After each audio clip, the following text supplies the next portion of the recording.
like to just, let me, if I may, introduce you and welcome everybody. And hello, I'm Judy Alvarado, Felix's wife. How are you? It's nice to Judy, meet the you. co-director of Straight A Academy. Wonderful.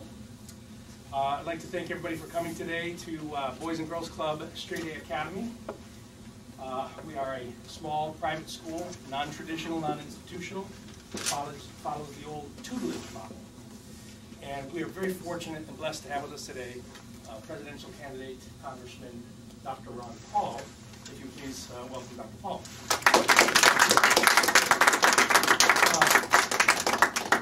Dr. Paul, if I could have you come on up here, I appreciate it. We have some of our students here that their assignment was to go onto your website and look at some of the issues and to see if they might be able to formulate some questions. And if you'd be so gracious to field some of those questions, we'd appreciate it. I'd be glad to. Just so I know what we're doing, how many minutes are we going to be doing this? So I'm going to give short answers or long answers. Well, what is the length of time we're going to be here? Like 15? About 15 minutes. Oh, okay. And then we'll do a tour of the facility, and then I have a couple of things that Oh, okay. so Okay, we can good. get you on community access. Okay, I'm open to questions, or Would you like to have a seat? Or okay, would you, that'd be good. just kind of an informal. I could just open with a very, very short statement. Oh, please. I've been involved in, well, I'm a physician. I've been practicing medicine for many, many years, but I got into politics because I got an interest in economics. But really the philosophy of what I've been talking about this here is really Do it for Judy to the desk, please. Do it for Judy. Sorry. very basic. It's based on American traditions of individual liberty, emphasizing liberty, and with a precise definition. Liberty means you have a right to your life, a right to your liberty, and you have responsibilities from that, which means that the government shouldn't be trying to make you a better person. That's up to you.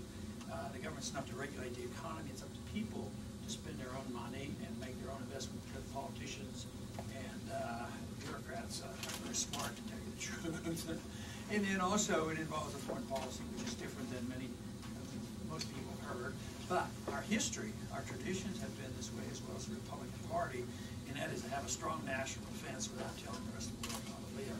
So it's different than what you're inheriting and what you're getting, and unfortunately I think you're inheriting less liberty and more debt and a foreign policy that's unsustainable. So that's a very brief description of what a freedom philosophy is all about, but I'd be delighted to answer any questions. Now they're all going to be scared. Cameras. If I don't talk, I'll talk about the Federal Reserve or something. Here we go. All right. Lots of countries. Please state your name if you would. Mason Murphy, Beckford. Lots of countries like us.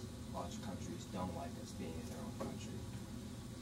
Do you feel that withdrawing our troops from all over the world, from countries such as Germany, who aren't even involved in conflict of any sort, do you think that'll benefit us or be bad for us? Okay, so you're suggesting where we're involved and they don't like us, it makes more sense coming home, and the question is if we're in a country, let's say like Japan or Germany, we're not fighting with them anymore, but would there be an advantage? I says definitely, because that is sort of a gift to Japan. They spend less on their own defense, so we spend it. You have to work hard and pay for this. And I think you need to put the past behind us. We've had troops in Japan since World War II, as well as in Germany. So it's a subsidy for them, and that actually helps them for their social programs. They spend more money on their social programs. We spend more money on our military that doesn't really serve our defense interests. At the same time, then there's less money left in our economy to take care of educational and medical needs here. Long term, though, there's usually a downside, even though being involved in war in Iraq and Afghanistan and Pakistan, there's immediate downside because they don't want us there, they'll kill us for being there. But there's a lot of downside from being, say, in Japan. There's a lot of resentment there, even though they get an economic benefit. There's resentment there because any country that we're in, we say that our military is exempt from their laws. So some of our military, just like in every society, sometimes they get into trouble and they break the law, and then we won't allow them to be tried in their courts. So there is a lot of resentment there. In Okinawa, they're arguing about where the base should be and how big it should be. Ultimately, it doesn't serve our interests, and I think it doesn't serve their interests. So I'd be for bringing the troops home because we don't have any money. We're really broke, and we don't have the authority. For the most parts, it's a negative for us, so that's why I advocate bringing all our troops home. My name is Daniel, and the Department of Education contributes significantly in the billions to the national public school budget. So if you eliminated the department, then how would you plan to replace that funding with many schools already cutting sports programs that they can't afford? Well, the one thing is when you pump money into an area, it's done because it wants to help the students and make better education. But usually the result is higher prices. Cost of go to college. Well, how old is this? High school? High school. High school. And some college. And when you go to college, all of a sudden it costs about 20 or 30 times more than when I went to college. Because Do government for duty did to the this. main desk, please. They Do put for money duty in to the main desk. education. But where did they get the money? We ran out of people to tax, and we ran out of people to borrow without pushing interest rates up, so we print the money. So if you print the money and then you tell the government they have to spend it on education, it doesn't improve education, it pushes the prices up. The only city that is, our country, that Congress has responsibility for is Washington, D.C. And there's always problems. I mean, there's always more crime, more drugs, bad education, and it's a real mess. So they always say, well, we need more money. But they're up to about $17,000 or $18,000 per student. My guess is that these students aren't getting $18,000 a year subsidies to get them educated. So it isn't like if you put more money into it, you're going to get more benefits. So I don't think it's efficient. You don't lose the money by not spending it through the Department of Education. If you allow that money to stay in the economy, and you don't spend money on the bureaucrats telling everybody what to do and micromanaging education, because there's no net benefit to this. We have a situation now where we have been very much involved in education. We have people graduating from college now, and many of them have to show for is debt. The students have more debt than all the credit cards put together, $1 trillion. And the jobs aren't there because of all the mischief that's involved in us wrecking the economy. But even if you didn't look at it from the pros and cons of is it good or bad having the Department of Education, if you looked at it from a strict constitutional viewpoint, there's no proper authority for it. It was never meant for the federal government to be involved in micromanaging education. So that would be enough to make me stop. But if we as a country, or you as a generation, come along and go, now this is a good idea, we want the government to start taking over education because, you know, it'll clean up all the messes that the school districts have gotten us involved in. You should change the Constitution. But it's not there. But if you ignore the Constitution on those areas, then you can ignore it in other areas. And that's exactly where we are today. We ignore just about every place. So the president wants to go to war in Iraq, even though Iraq had nothing to do with 9/11. They have no weapons. But so the Congress should react and say, well, if you want to go to war, you have to have a declaration. No, they ignore it. So they ignore all things. Monetary policy. We ignore the Constitution. It says that you can't print money. But we print money, and that's why debt goes up, and that's why you get financial bubbles. That's why we're in this financial mess. So respecting the rule of law is important, but also the more you study this, I think you'll come around to understanding that bureaucracy, they don't work very well. And it was one of the main reasons we had a revolution. They were sick and tired of the British bureaucracy and the military dictating how they treated the colonists at that time. And this is the direction we're going in. I think it's very bad for us. My name is David. In your opinion, in our current governmental system, with the three branches of government, is the balance of power truly working? You say they don't seem to work? Is there a real balance of power between the president and the legislative and the judicial branch? It's not working very well now because you know, we've sort of neglected our responsibilities. We go to war. We allow the executive branch to act on their own. We allow the executive branch, the president to write executive orders. We allow the executive branch to write law. All the regulations are law. They shouldn't be allowed to do that. It should always be the Congress. We allow the Federal Reserve to exist, no authority. We allow the Federal Reserve to print money. So there is no balance. There is no competition anymore. The Congress more or less does things they should be doing, like the Department of Education, but they don't do the things they should be doing. And that is assuming the responsibility over monetary policy and foreign policy and going to war and all these things. So in many ways, people could make a mistake that the system is failing. The Constitution is failing us.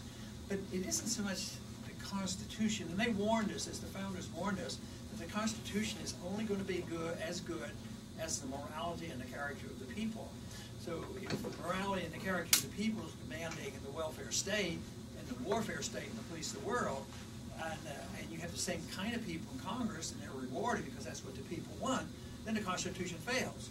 So it isn't a failure so much that it was a bad Constitution. Actually, we fail as a people because we have drifted a long way from honoring the rule of law. Right now, this past week, a law was passed that said that the military can now arrest an American citizen who may be,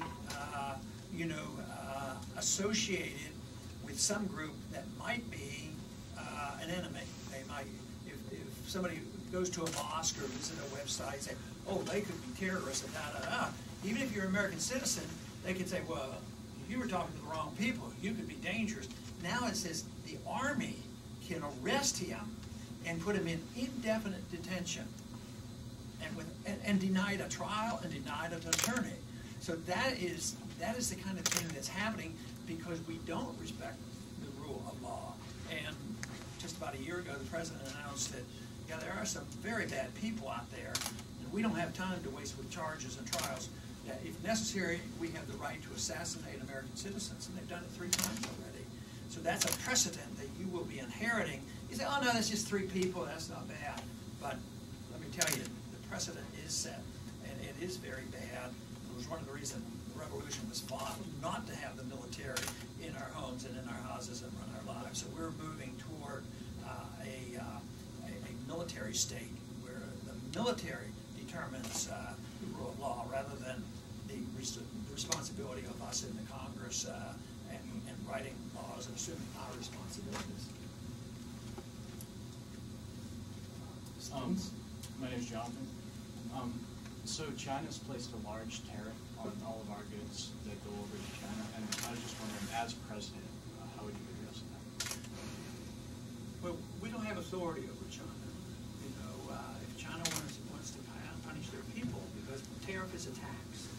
When you put a tax on, you're taxing the people. Some people would suggest, oh, they're Chinese. What we have to do is tax everything they make and double or triple the price of cheap goods that the consumer in this country are getting. So the solution to me is hardly putting a tax on poor people. And so I don't like trade wars, but these trade wars, which is coming, this is a consequence of the monetary system. Instead of everybody defining their currency as in the weight of a commodity, which would have these balance of trades, but when everybody has a different currency fluctuating and printing at different rates, and then they fix the rates of exchanges to get advantages, it leads to these trade wars. So you're seeing the introduction of a major trade war going on. And I fear that because the American people right now, I'm afraid the majority might say, well, we have to retaliate, we have to fight this trade war. And that seems to help for a week or 2 or 3, but usually just raises prices, and it hurts the people that you don't want to hurt. Free trade is a better system. But you still, the ultimate solution for this would be to have sound currencies. We have this fluctuating currency because we have temporary benefits because we issue the reserve currency. Everybody wants dollars, so we've been taught to be very dependent on just printing money. So we print money. That's why we buy these goods overseas that are cheap. And so you have to address the monetary issue, But retaliating with trade barriers against them is a punishment to our people. So I'm not for that. You say, well, how can we compete? We can't keep up with the Chinese. They're selling these cheap goods. Then we change our ways here to make it more competitive, to invite capital back here. But because our currency is weak and we export our capital, we also tax capital coming back in. So if a businessman has a lot of money overseas, if he brings it back in, we charge him a lot of money. Then we overregulate him. Then we have artificially high costs of labor. You know, that pushes prices up. And just look at where the jobs were lost. It was in the Rust Belt, where people got to make $75 an hour when you add up all the benefits. They say, hey, this is great. This is very beneficial. It's beneficial if you have a job, but the jobs disappear. They went south like even in Texas today, we're getting some of those jobs. A lot of those jobs go overseas. So you have to look at it with the monetary policy, the tax policy, the regulatory policy, in order to really solve the problem of China putting on these tariffs. But they're retaliating because we lecture them for having an artificially strong currency, artificially weak currency, but we have an artificially weak currency too. That's what we do. That's what QE1 and QE2 is. Print a lot of money and weaken the currency, and that'll help our exports. So we've already done it. They're retaliating against us for messing around with our currency. So it's back and forth, and that's all a consequence of having paper money rather than a sound monetary system. Are you suggesting that as in the gold standard? Well, that's what the Constitution has given us. The Constitution says only gold and silver can be legal tender. More modern approach is allowing the market to determine it. My approach, because I can't see closing the Fed down in one day, I just want to introduce, permit the Constitution or legalize the Constitution. So if people wanted to get out of the paper money system, they could, but you'd have to change the law, the legal tender laws, and you wouldn't be allowed to tax silver dollars and gold dollars. So, but that's what the Constitution said. It's never been repealed, and periodically they went off the gold standard and always went back. But this time, we've been off it since 1971, totally off, completely. And so we've had a worldwide financial bubble forming since 1971. And that's why this financial crisis is much, much bigger than anything before. But this has been done many times over history about violating the principles of a commodity money. And when it breaks down, they always have to go back to something where the people trust the currency. Today, you just can't say, well, trust the dollar, the dollar's going to be as good as gold. But if somebody's just got married and have kids and they want to save for college for 30 years, I mean, nobody's going to buy a 30-year government bond that's earning 2% and say in 30 years, they're going to be payable for the education because the cost of education went up. So nobody trusts the money. It's all a game they play where they manipulate it to the benefit of the wealthy at the expense of the middle class. Because the wealthy, the bankers and all, can borrow that money at 0%, and they loan it back to the government, they make 3%, and then the people don't have jobs, and what they get are the higher prices, and the higher prices are nothing more than a tax. The gold standard would prevent that. Marina, I think this issue is something that our generation is really sort of ahead of your generation on, and I respect your commitment to the Constitution, and so I guess my question is, one of the things that the Constitution sort of unequivocally, stands for, its purpose, its equality, unalienable rights of all citizens. So given that, I'm curious why you don't support a amendment to or a national, same-sex marriage. I feel like that is just like so inherent in our Constitution. Do you understand my position on marriage?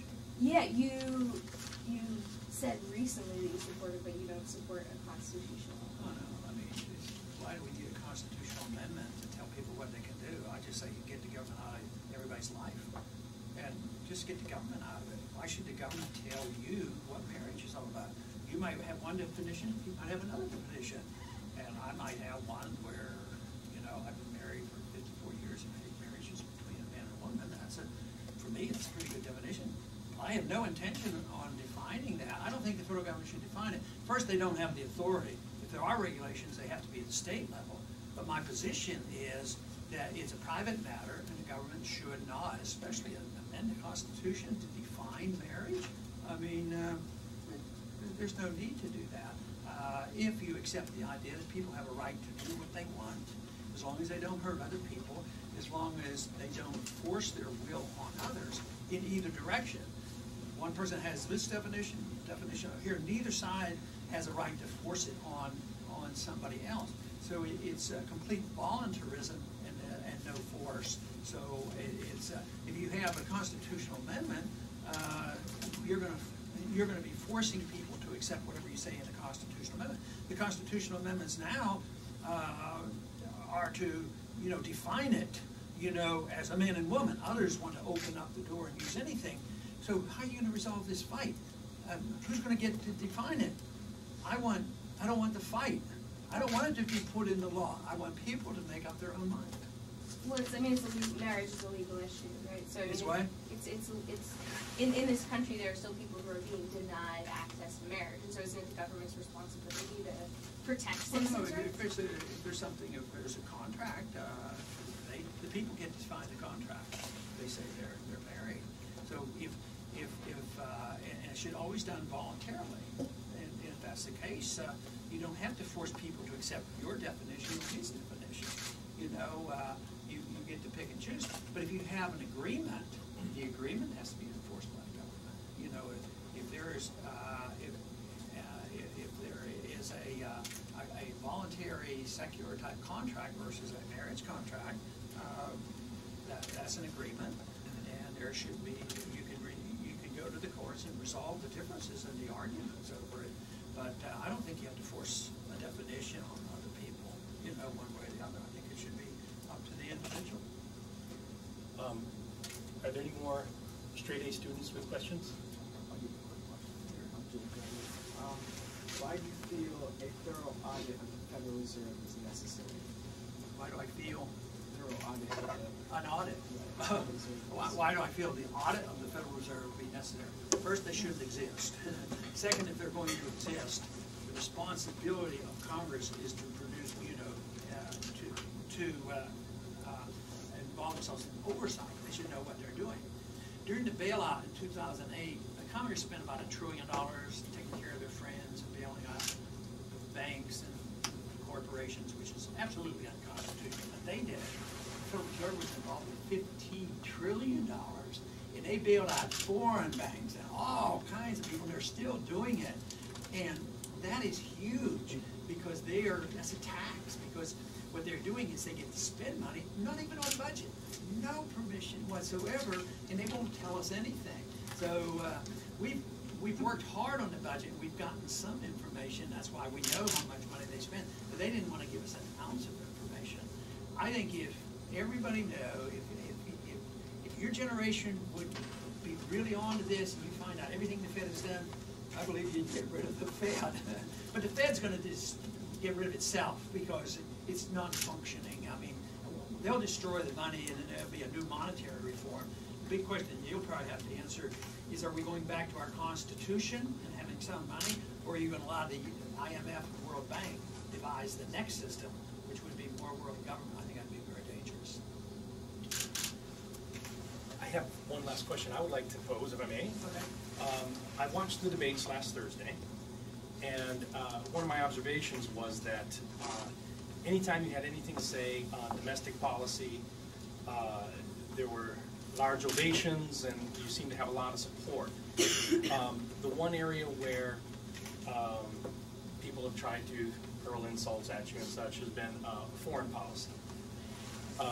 How do you answer charges? And I know I saw there's a video on your website, and I thought that was informative and helpful. But how do you answer charges of people saying, oh, he's just isolationist, and it's naive to think that we can just, if we pull back our troops, everyone will then love us? To what level do you see the United States staying engaged with our friends and adversaries around the world?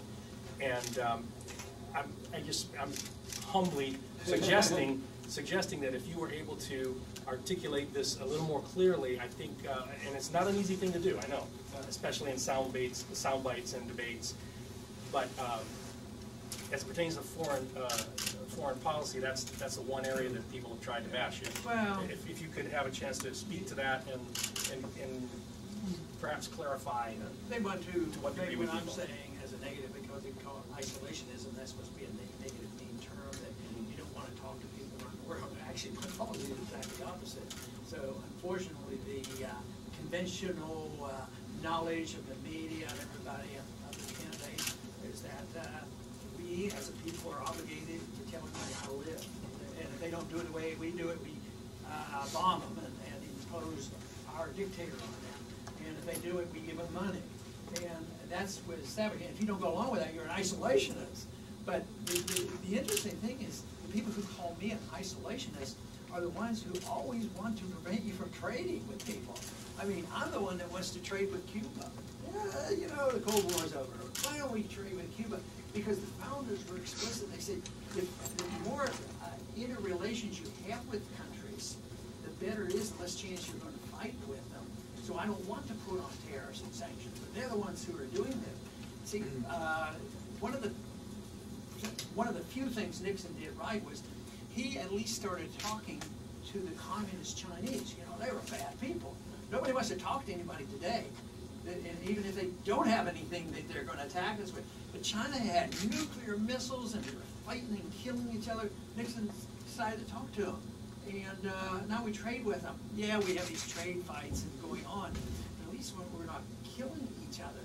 So a lot has been achieved by willing to talk to people and trade with people.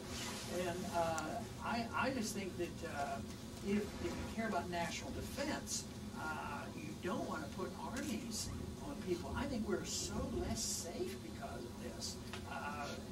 And the best way to think about this, about when you say, oh no, I like the idea, we got to go get those Pakistanis, the Syrians are bad people, we got to go in there, and those Iranians, they want to take over the world.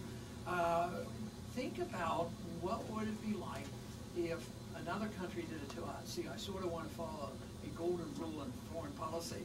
Don't do anything to another country that you wouldn't be quite happy for another country to do to us. So I think we actually end up with a much weaker. Besides, we don't have any money anymore. All great nations finally collapsed for economic reasons. The best example, recent example, was the Soviet system.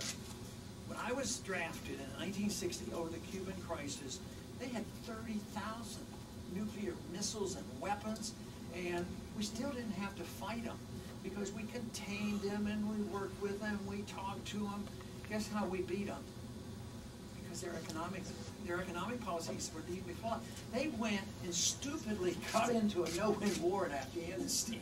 So, and where are we right now? Doing the same thing, and we're on. The great threat now for you is the threat to liberty, your liberties at home, and the threat of the financial calamity that's on our doorstep. And it does involve the foreign policy. That's why I see this in economic terms, in national security. The most important thing that gives me a strong defense of this in a political sense is the fact that the military are overwhelmingly in favor of what I'm talking about, because they have to go up there and get shot at and killed and wounded.